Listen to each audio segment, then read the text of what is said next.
The first thing Robert said when he woke up was more. Not to Vera, not to the room, just to whatever was still playing behind his eyes. His arm swung wide and caught her across the cheek before she could pull back, and that was the second time in 10 minutes he had nearly hit her. So she picked up the glass of water from the nightstand and poured it on him. He came up sputtering, grabbing at the sheets, eyes wild. For a moment he looked genuinely lost, a big man in soaked pajamas blinking at his own bedroom like he had been dropped there from somewhere else entirely. Then the hangover found him and he dropped back against the pillow with a groan that seemed to come from somewhere deep and geological. "What did you do that for?" he said. It was not really a question. Vera set the empty glass down. There was going to be a bruise under her eye by lunchtime. She already knew it. "You were swinging at me in your sleep," she said. Again. Robert pressed the heel of his hand against his forehead and said nothing. On the nightstand his phone showed 4 missed calls from a number she did not recognize and a text he had apparently read at 2 in the morning. She did not ask about it. He had come home from the business reception long after she had gone to bed, loud in the hallway. Pleased with himself in that specific way he got after a few drinks and a room full of people who told him what he wanted to hear. She had listened to him move around the kitchen for a while and then she had pulled the covers up and waited for quiet. It took him about 20 minutes to shower, change, and come downstairs looking more or less human. Vera had coffee going. She put a mug in front of him and 2 aspirin beside it, and he took both without comment. "I need to tell you something," Robert said. She waited. He talked for a while about a man named Archie Drummond, a mining operator, semi-retired, very well connected, who Robert had apparently spent the better part of the previous evening sitting next to at the reception. Drummond had a gold mining site in Nevada he was looking to sell. Shallow ore deposits already partially surveyed the kind of opportunity that did not stay on the market long. Robert had looked into it a little, done some mental math, and by the time Vera came into the conversation then the conclusion was already fixed. He was going to sell the timber and building supply business, take out loans against what they had and buy into the operation. Vera put her mug down. "You are going to sell the company," she said. "The meeting is this morning. Drummond's people are coming to the office. My father built that business. And I have been running it for 6 years," Robert said, not unkindly in the tone he used when he wanted to sound patient. "This is a different level, Vera. This is real money." She asked the obvious question. If the site was so valuable, why was Drummond selling it? Robert had an answer ready. The man was in his 60s, wanted to retire, already had 2 other operations to manage. It was the kind of answer that explained everything and nothing. "I do not know this person," Vera said. "You met him last night. That is how business works." He picked up his coffee. "You would understand that if you spent less time worrying about pie crusts." She did not say anything. There was not much point. When Robert got that particular steadiness in his voice, not angry, just closed, the conversation was already over. He had made the decision somewhere between the 3rd drink and the drive home, and the discussion they were having now was less a discussion than a courtesy. The kind you extend to someone you have already decided is not going to change your mind. He carried his mug to the kitchen. She heard him opening cabinets, looking for something to eat, moving through the house like a man with somewhere to be. The bruise under her eye was starting to ache. By the time she heard the front door, she was still sitting at the table with her hands around her coffee, thinking about her father. Robert had straightened his tie twice by the time his assistant knocked to say they had arrived. He had been in the office since 8, which was earlier than usual, and he had spent the better part of that time rearranging things on his desk that did not need rearranging. He was ready. He told himself he was ready. Archie Drummond came in first, a broad-shouldered man in his 60s with a good tan and the kind of unhurried manner that either meant genuine confidence or a very practiced version of it. Behind him was a younger associate, quieter, carrying a leather portfolio and a wooden box about the size of a shoebox. And behind them was a woman. Robert did not place her immediately. She was blonde, well-dressed, the kind of put-together that looked effortless and was not. She came in last but somehow arranged herself at the front of the room without appearing to move quickly, settling into the chair across from his desk with the ease of someone who had already decided this meeting would go the way she wanted. Then she looked at him directly and he felt something drop in his chest. Jenna Marsh. He had not seen her in it had to be 8 years. When he had ended things, she had been living in a rented room near the university, working 2 jobs, and he had been very practical about it. He remembered the hallway of her building. He remembered the sound the door made. He did not remember feeling particularly bad about it, which looking at her now struck him as a miscalculation. "Robbie," she said and smiled in a way that gave him nothing. "Jenna." He kept his voice level. "I did not know you were part of this." "Small world," she said and turned to look around his office with a mild evaluating interest that made him feel like she was appraising something she had not decided to buy yet. Drummond did not waste time. He opened the portfolio on the conference table and walked Robert through the site, a Nevada claim about 40 miles outside Elko shallow ore deposits. Prior survey work showing concentrations in the northwest quadrant projected yield numbers that climbed steadily through the first 3 years of operation. The associate laid out maps and a bound report with tabs. Drummond talked with the easy authority of a man who had sold things before and expected to sell this. The numbers were good. They were almost too clean, which was the kind of thing Robert would have noticed if he had been paying full attention. He was not paying full attention. Jenna had not said much. She sat slightly apart from the two men, one leg crossed over the other, reading something on her phone with apparent indifference. But every time Robert looked at her, she seemed to be on the verge of a thought she had decided not to share, and he kept looking at her. When Drummond finished, the associate opened the wooden box. Inside, resting on a piece of dark cloth, was a gold nugget about the size of a large walnut. It caught the light from the window in a way that was almost unreasonably satisfying, dense and warm and completely itself. Beside it was a certificate of origin stamped and signed, identifying the sample as recovered from the specific Nevada claim they had just been discussing. Robert picked up the nugget. It was heavy. He turned it over in his hand. "That is 200 grams, give or take," Drummond said. "Surface find. There is considerably more where that came from." Robert set it down and said what he had planned to say. He would want his attorney to review the purchase agreement before anything was signed, and he intended to send his assistant out to the site for an independent look before money changed hands. It was a reasonable position.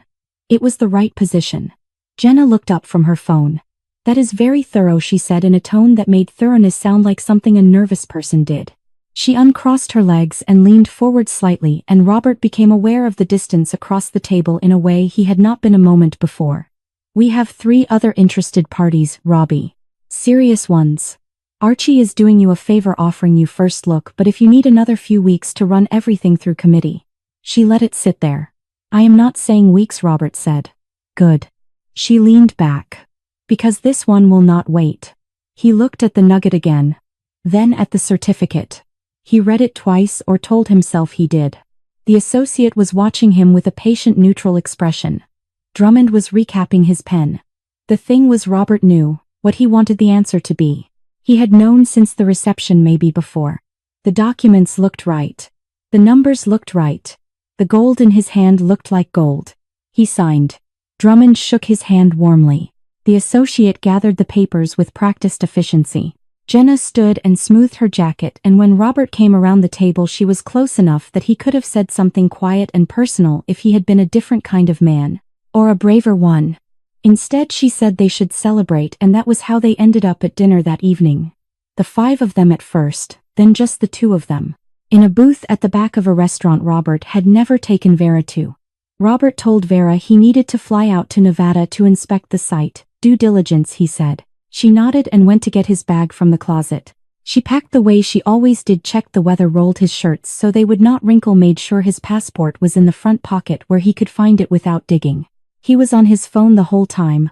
When the car came, he kissed her on the cheek and said he would call when he landed. He did not call when he landed. He was not in Nevada. He was on a barrier island off the Florida Panhandle in a hotel room with a balcony that faced the Gulf. And Jenna Marsh was ordering room service in the next room with the ease of someone who had done this before and found it pleasant. Robert stood on the balcony that first evening and looked at the water and felt with a completeness he had not felt in years, like a man who had figured something out. The week moved the way those weeks do when you are spending money you do not entirely have on someone who is letting you. Dinner at a place with no prices on the menu. A chartered boat one afternoon that Robert felt vaguely seasick on but did not mention. And on the 4th night in a restaurant where the light came through the windows at the right angle and Jenna had worn something that made the other tables look over. He slid a long velvet box across the cloth toward her. Inside was a white gold bracelet set with emeralds, heavy, excessive, the kind of thing that announces itself. She opened it and made a sound of genuine pleasure, which was what he had paid for, and he felt the pride of a man who has made a good investment. Back home on a Tuesday morning, Vera was in the kitchen of the Waterfront Inn where she worked, finishing the prep for a luncheon order, when her manager came back to tell her there was someone waiting up front. A woman in a gray suit, he said. Said it was a legal matter. The woman introduced herself as an estate attorney. She asked Vera to sit down, and then she asked whether Vera was familiar with a woman named Ruth Calloway, her late father's first cousin, estranged from the family for many years. Vera said she had heard the name once or twice growing up. She did not remember a face. Ruth Calloway had died 11 days earlier. She had died alone in a house on a bluff above the Mississippi Sound 3 miles east of town. Under the terms of her will, everything she owned passed to Vera, a bank account currently in probate, and the property itself, a villa on the bluff, maintained and paid for, with a caretaker under contract through the following year. The attorney set the documents on the table and slid them across with a pen, and then she set down an envelope. She asked that you read this, the attorney said. After you sign, if you prefer. Vera signed. The attorney left. Ally came in from the back and found Vera at the table with the envelope in her hands, not opening it. She pulled up a chair. Vera opened it alone in the break room 20 minutes later. Inside was a single folded page, handwritten, and a photograph, black and white, 2 children on a hill, the water behind them, both of them laughing. Both of them mid-motion, like they had just thrown their hats in the air. On the back in faded ink, Denny and Ruthie Summer. Her father had been called Denny. She had not known that. The letter was not long. Ruth wrote that she was a coward and had been one most of her life, and she wanted at least this one thing to be honest. When their grandmother died, Ruth had maneuvered the inheritance, the land, the money, the whole of it, away from Vera's father through a series of legal steps she was not proud of. She built the house on that land. She lived in it for decades. She told herself she was happy and mostly believed it until she did not. By the time Vera's father died in that accident in the mountains, Ruth had waited too long to reach out, and then waiting was all she knew how to do. She was leaving everything to Vera because it should have gone to Vera's father, and because the only thing she could still do right was stop holding on to it. Live well, honey. Do not let anyone talk you out of who you are. Vera sat with the letter for a while. She cried a little, not loudly. She thought about her father, the specific way he laughed, the way he smelled like sawdust and coffee, the fact that he had a cousin he never talked about, and now she understood why. She cried about that too. By 2 o'clock she had told Ally, and by 3 they were in Ally's car heading east on the coast road. The attorney had given her an address and a name, Earl Simmons, the caretaker. He had been notified. They almost missed the turn. The road narrowed between a line of oaks before it climbed, and then the trees opened up, and there at the top of the rise were the gates already open, and an older man standing beside them with a hand raised in greeting. Earl Simmons was somewhere in his 70s, lean, unhurried, with the particular ease of someone who had been taking care of things for a long time and was comfortable with the responsibility. He shook Vera's hand and looked at her steadily. "You favor him," he said. "Your daddy. She always said you would." He turned and gestured up the path. "Come on. Let me show you what she left you." The path from the gate climbed gently through a double row of live oaks before the house came into view, and when it did, both women stopped walking at the same moment without meaning to. It was white stucco with a terracotta roof, 2 stories with arched windows that caught the afternoon light and held it. The upper terrace ran the full width of the house and faced south toward the Sound. Bougainvillea climbed the near corner in a wash of deep red. Below the main level, the bluff fell away in a series of terraced gardens, wide flat steps cut into the hillside, planted with things that had been tended for years.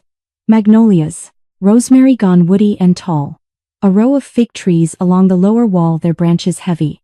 Lord Ally said quietly.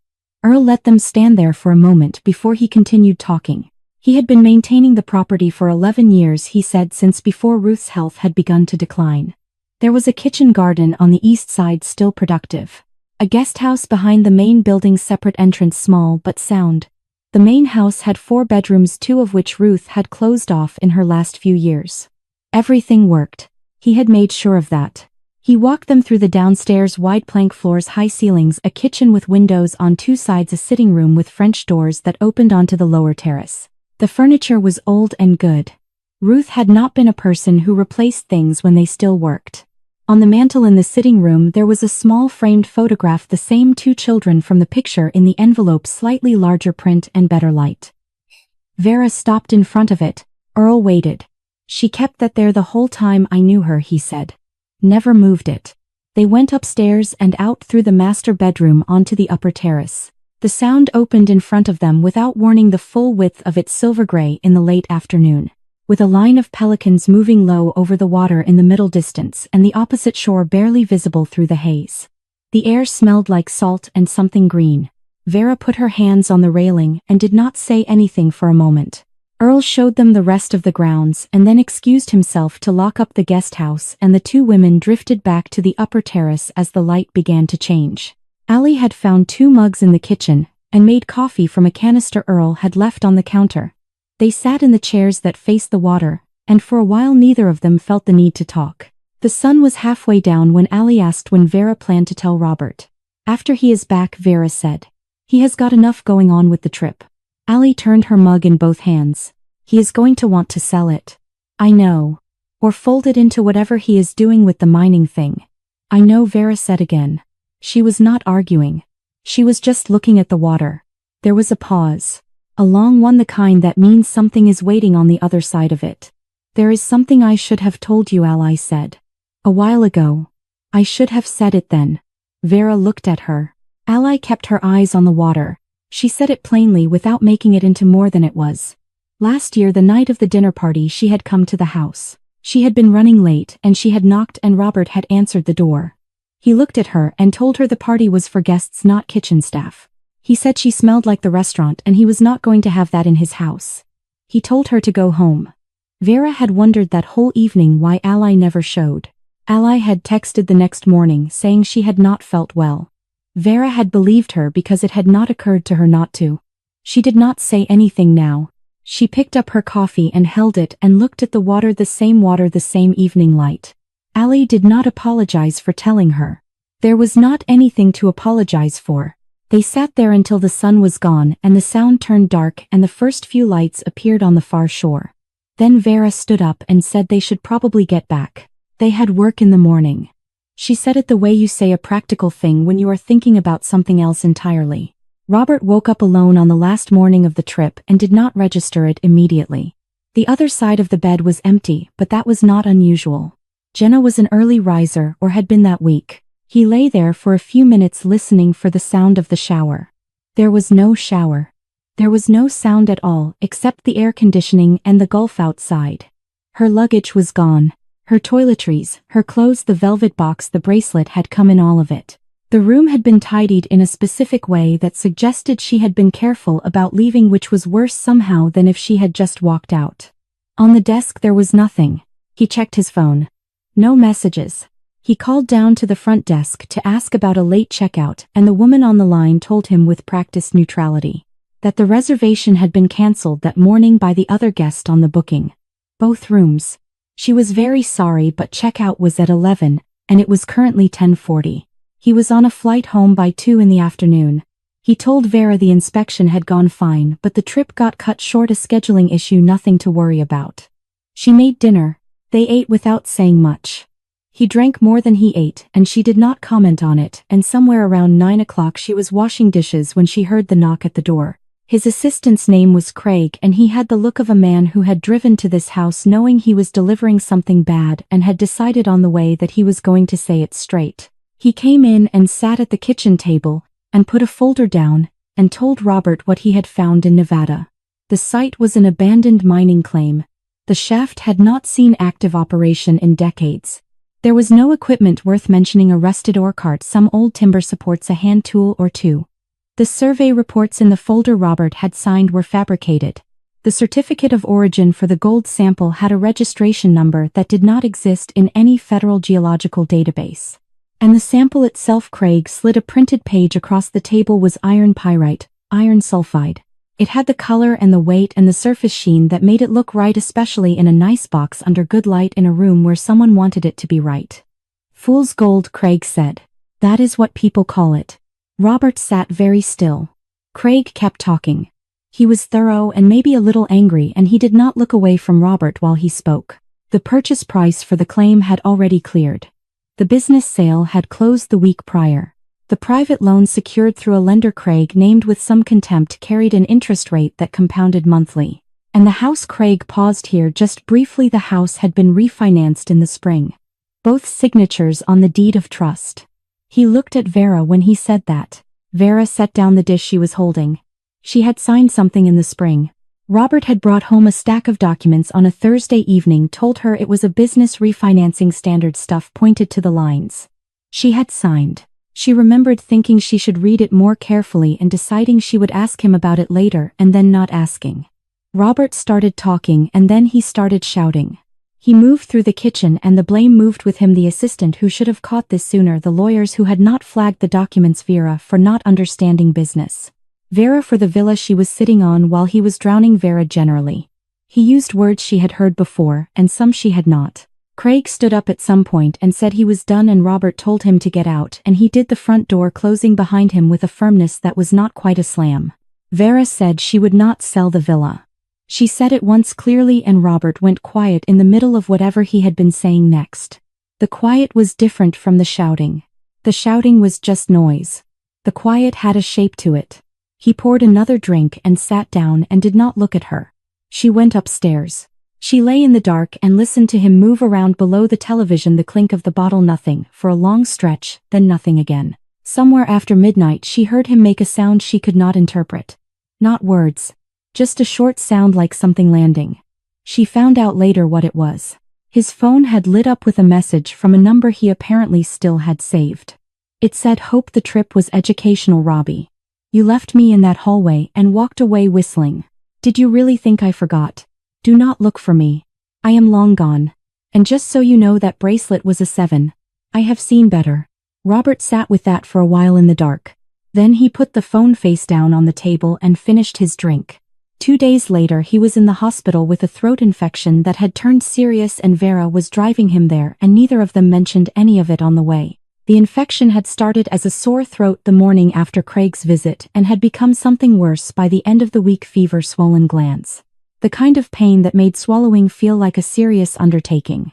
The urgent care doctor took one look and sent him to the county medical center, and Robert, who normally resisted any suggestion that his body was not fully under his control, went without argument because he genuinely felt terrible. He was admitted to a private room on the 2nd floor. Room 10. Vera drove him, filled out the paperwork, spoke to the admitting nurse, and drove home to pack him a bag with things he would need for a few days. She brought it back that evening along with a container of soup she had made from scratch because the hospital intake menu had already offended him. That was how the visit started. Every afternoon she came with food, soft things easy to swallow, made carefully: a smooth potato leek soup, poached chicken in broth, a custard she had learned from a woman she used to work under, sweet but not too sweet. Robert ate everything and complained about the temperature or the portion or the fact that she had not brought coffee, but he ate it. The nurses noticed. One of them told Vera she was very kind. Vera said she was just cooking. On the 5th day Robert's doctor came in with good news, delivered in a tone that Robert did not receive as good news. The infection was responding, the fever had broken, and he could realistically expect to be discharged in 3 days. Robert said he was still having chest pressure and dizziness. The doctor examined him again, found nothing, ordered an additional round of tests, and extended the stay with the mild skepticism of someone who has seen this before. Robert thanked him, and then lay back and looked at the ceiling with the expression of a man running numbers. Vera did not know any of this on the afternoon she walked into the wrong room. She had been coming from the elevator and misjudged the turn. Room 10 was to the left, and she went right into a room at the end of the hall that she had always passed without looking at. The door was partly open. She pushed it and stepped in, and it took her a moment to understand what she was seeing: an elderly woman on the floor between the bed and the window, one hand pressed flat against the wall, trying without success to push herself upright. The call button was on the bed, out of reach. The window above her was open and the curtain was moving in the draft, and the woman was not making any sound, just breathing in the careful, measured way of someone conserving what they have. Vera set her bag down and crossed the room and got her arms under the woman and lifted. The woman weighed almost nothing. Vera got her onto the bed and hit the call button and held her hand and talked to her steadily until the nurse came and then the doctor. And then she stepped back against the wall and waited while they worked. The woman's name was Dorothy Crane. The nurses called her Miss Dot. She was in her late 70s, a widow for many years, no children. Her only nephew, her last close family, had been killed in a car accident 3 months prior. She had been admitted for cardiac monitoring after a minor episode, and she had been largely alone since she arrived. When the medical team finished and the room settled, Dot turned her head on the pillow and looked at Vera with eyes that were sharp and dark and not remotely confused. "You are strong," she said. Her voice was hoarse but direct. "For a young woman." "I cook for a living," Vera said. "You move a lot of heavy things." Dot considered this. "Which room are you visiting?" 10, Vera said. "My husband." Something moved across Dot's face, not quite a reaction, more like a file being quietly opened. She did not say anything else about it. Vera came back that evening with 2 containers instead of 1. She stayed longer than she meant to. Dot asked questions and listened to the answers with the full attention of someone who had learned late in life not to waste a good conversation. She was funny in a dry, unhurried way. She had opinions about things and stated them without apology. By the time Vera left, she felt in a way she could not have explained that the wrong turn down the hallway had been the most useful thing she had done all week. She kept coming back. Every visit to Robert, then a stop at Dot's room, then sometimes a second stop on the way out. She brought food for both of them. She and Dot talked about cooking and about loneliness and about what it meant to take care of people who did not particularly notice they were being taken care of. One afternoon, leaving Robert's room, she passed 2 nurses in the hallway who were talking in the lowered voices of people who think they are out of earshot. Something about the patient in room 10. How he had spoken to the overnight aide. What he had said when his tray came in wrong. Vera kept walking. She already knew which room they meant. Dot had been walking the corridor for 3 days, by then short trips, at first just to the window at the end of the hall and back, and then a little farther each time. The physical therapist had encouraged it. Her cane was an old one, dark wood with a rubber tip, and she moved with the careful economy of someone who had learned not to waste steps. She had thought about Robert Calloway more than she had mentioned to Vera.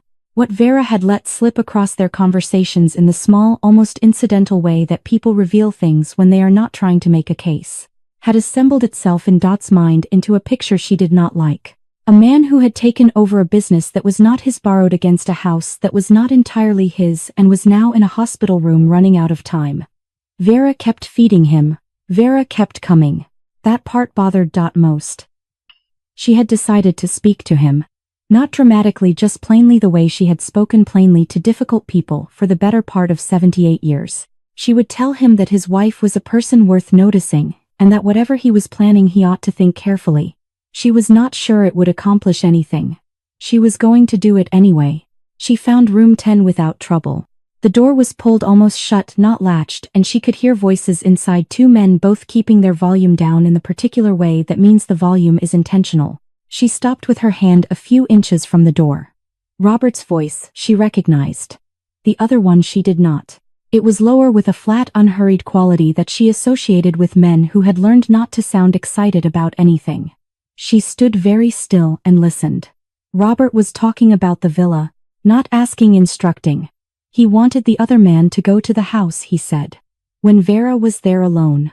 He wanted her scared enough to sign. If it took more than words, he said, then whatever it took. Get her to agree to sell, and Robert would handle the rest, the listing, the closing, the paperwork. Once the money came in, he would file. He had already talked to someone about the divorce. He was going to make sure the outstanding debt stayed attached to her name in the settlement, and by the time she understood what had happened, he would be gone. The other man said 10% of the sale price. Robert said fine. The other man said he would go that evening. Dot stepped back from the door. She moved carefully, 1 step at a time, keeping the cane quiet against the floor. She made it to the alcove near the supply room before she heard the other man's voice again, something short, confirmatory, and then the sounds of someone getting ready to leave. She pressed herself into the alcove. A man came out of room 10 and walked the other direction toward the stairwell without looking back. Big, broad through the shoulders, the kind of unhurried walk that meant he was comfortable taking up space. He pushed through the stairwell door and was gone. Dot stood in the alcove for a moment. Her heart was going faster than she wanted it to. She breathed through it, and then walked back to her room and sat on the edge of her bed and picked up her phone. Vera answered on the second ring. I need you to come in, Dot said. Today. Soon as you can. Vera came within the hour. She sat in the chair beside Dot's bed and listened without interrupting while Dot told her what she had heard, not softened, not rearranged, just what was said and in what order. The threat. The instruction to use force if necessary. The divorce and the debt. The 10%. When Dot finished, the room was quiet for a moment. His name, Vera said. The other man. Did you hear a name? No, but I would know him again. Big man. Bald. Walks like he owns the floor under him.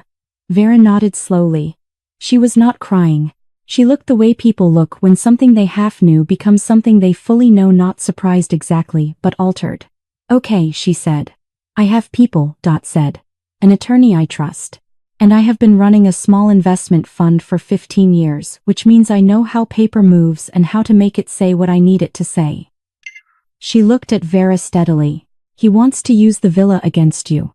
I think we can let him believe he already has. Vera looked at her. Do not go home tonight, Dot said. I have a key to my apartment. You will stay there. And tomorrow we will sit down and work out exactly what we are going to do. Vera stayed at Dot's apartment that night and the 2 nights after. It was a small place on the 2nd floor of an older building near the water, tidy, full of books, with a guest room that smelled like cedar and had a window that faced east. Vera slept better than she had in weeks, which told her something she did not particularly want to think about. Dot's attorney was a woman named Patricia Suggs, compact and precise, who came to the apartment on the 2nd morning with a briefcase and no small talk. She sat at the kitchen table with Vera and Dot and laid out what they were going to do. Dot's Investment LLC would generate a purchase agreement for the villa, a real document correctly formatted with all the right language and Vera's signature on it. No deed would be filed with the Harrison County Recorder's Office. No money would move. The agreement would exist on paper and nowhere else. If Robert showed it to his own attorney, it would look exactly like what it claimed to be. The only place it would fail was in front of a judge with access to the county's property records, at which point it would fail completely. Patricia said this without apparent enjoyment. It was just the mechanism. Vera signed the agreement 2 days later. Then she packed a bag with some of Robert's preferred foods, drove to the medical center, and walked into room 10 looking like a woman who had not been sleeping. She did not have to manufacture much. She sat in the chair beside his bed and told him she had made a decision. She had sold the villa to a real estate fund. The closing had moved fast, they had made a cash offer and she had taken it. The money was sitting in her account. She had not wanted to do it, she said. She had cried about it. But she could not watch him go under. She watched his face while she said it. Dot had described it accurately. The relief moved through him like something loosening, and he almost managed to keep it off his face, but not quite. His expression went through a brief sequence: sympathy, gratitude, a thing that was almost tenderness, and landed somewhere that had very little to do with her. He reached over and put his hand on hers. He said she was a good person. He said he did not deserve her, which was the first entirely true thing he had said to her in some time. Then he said he needed to tell her something and he hoped she would understand. He thought they should end the marriage. He was not in love anymore, had not been for a while if he was honest, and he owed her that honesty. It was not about anything she had done. He just thought they had grown apart. He said it with the careful sorrow of someone delivering news that is actually working in his favor. Vera nodded. She said she appreciated him being honest with her. She said she would see him in court. He looked mildly surprised that she did not cry.